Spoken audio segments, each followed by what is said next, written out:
Lucky, how are you? I'm good. Another great Sunday evening. Another great Sunday evening, especially for Manchester United fans. Well, I think it's been great.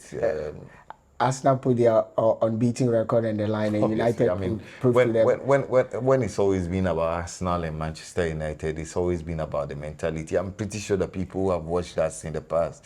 I remember in one of our last episodes we spoke about the mentality, Of the team. and I think that I mean, take it or leave it. Arsenal played great today in patches, but I think that they were let down by the mentality. What do you think worked for Manchester United? I think that what worked for United one was the first half. What they did, they defended well, they attacked very well, and I'm liking the tactical flexibility of Eric Ten Hag. Is it about getting the right personnel in place? Like you said, it's about getting the right person. It's not so much of having flamboyant names or marquee signings. He's realized the deficiencies of his team. He saw that technically the Arsenal team is better than the United team. So how do I harness the strength of my team so that I get the best out of them? And he literally set up in a way that could enhance the efficiencies of his two most creative players in Bruno Fernandes and Eriksen. You saw how good they were going forward. And I think that in the first half, United were brilliant in the first half. In the second half, when Arsenal started playing, especially in the first 60, 15, 20 minutes. exactly, Arsenal were practically they camped United in their own half, I agree. leading to that goal. So for me, it was a game of two halves, but those moments, United picking those moments, individual brilliance from Bruno Fernandes and Eriksen. That I think pass to Rashford, brilliant pass. that pass to Rashford, only on PlayStation. Do you think this Arsenal team, yes, they've lost to Manchester United, but seeing this Arsenal team, do you think they can go the long haul? Well, technically speaking, it's been the first big test they faced all season. Yes, they have beaten some teams in the past. I think that they were on a fine run. They have beaten some relatively smaller teams. I mean, to put it in context, this is the first big team they were getting to meet, Yeah. so everybody was expecting them to pass this test with a bit of aplomb. But it's down to mentality. I've always said that teams like City, teams like Liverpool, teams like Barcelona in the past, teams like Real Madrid, teams like Bayern Munich, it's not really just about the talent. It's about the mentality. It's about gathering yourselves. It's about having the characters on the pitch who can be able to collect themselves. And then, but even saw the game this afternoon, realized that when United were pegged back by a goal, it took the big players in the team Exactly, step up. to rise Look up at to Bruno the occasion. Fernandes. Look at Eriksen. Eriksen, for me, they were practically the I mean, so best guys on the back to day. your question, I think that Arsenal might just eventually be the dark horses for the top four. I don't think they have the capability to win the league with this sort of mental frailties. I don't think they have the capability to win the league. But how do we see the tactics of both managers playing out in the long term? I think that you need to admire what Arteta has done with his Arsenal He's done a team. great job. Great job. They are practically one of the best press resistant teams Yeah. in England as And we it looks speak. like, I mean, not to cut you short, the team plays to his call. Exactly. When United in the second half threatened to dominate a bit, he kept calling his charges to press. Exactly. But I mean, making that point you were making, what do you think about Arteta? What do you think about Eric Ten Hag? Like I said, the Arsenal team has been, or the Arsenal hierarchy they've trusted him, they've been patient with him. And for me, despite they losing to Manchester United, it was bound to happen at some point. I didn't think the Arsenal would go unbeaten. It was bound to happen. But Arteta has done a good job with these boys, and I love how they press and how they easily break teams' press and everything. It's about the mentality. Mentality you spoke about, you don't acquire them, in just a year or two.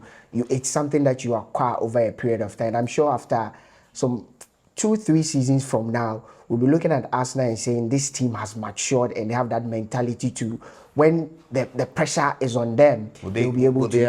Will they have the tenets to let him stay this long if he doesn't keep delivering the results? I think that if you look at what Arsenal, the project Arsenal are on, I think Arteta will stay there in for 2-3 years. I think Arteta will stay, even if they do not win the league. Nobody is expecting them to win the league, but they need to make Europe. If they make Europe, I think Arteta will stay. A quick one, Ten Hag, the new signings. Do you think he's gotten them right?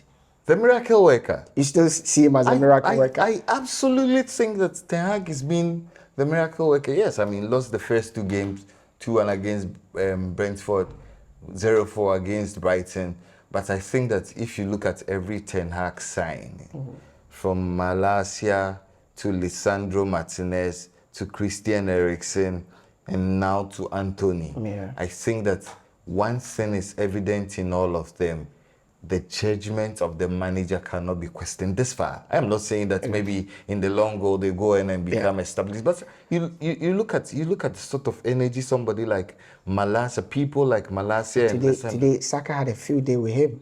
Well, I think Saka is a player who is full of tricks. You understand? And I think that before players get to meet opponents, they give them a full dossier of what to expect. But I think that some of the things that Saka did in the game were not in the dossier. Because if you watch Saka very well, he likes to dribble with his left. Exactly. You understand? I think Malacia also, I think was a bit naive by showing him his weaker side all the time for Saka to expect. But I think he grew into the game. I mean, as the game progressed, he grew into the game. Obviously, he's a young kid. He will be nervous at certain point in time.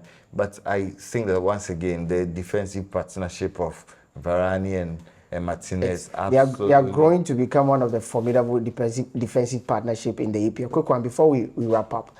Ten Hag, all through his games, clearly has sacrificed his, his tactics or what he usually does for efficiency. How long do you think this would last? Because these are not the materials Ten Hag is used to. He has at least a few. So that's why he sacrificed for efficiency. Do you think he can sustain this efficiency to the season end? Well, I think or teams will figure him out. Well, I think every win breeds a bit of confidence.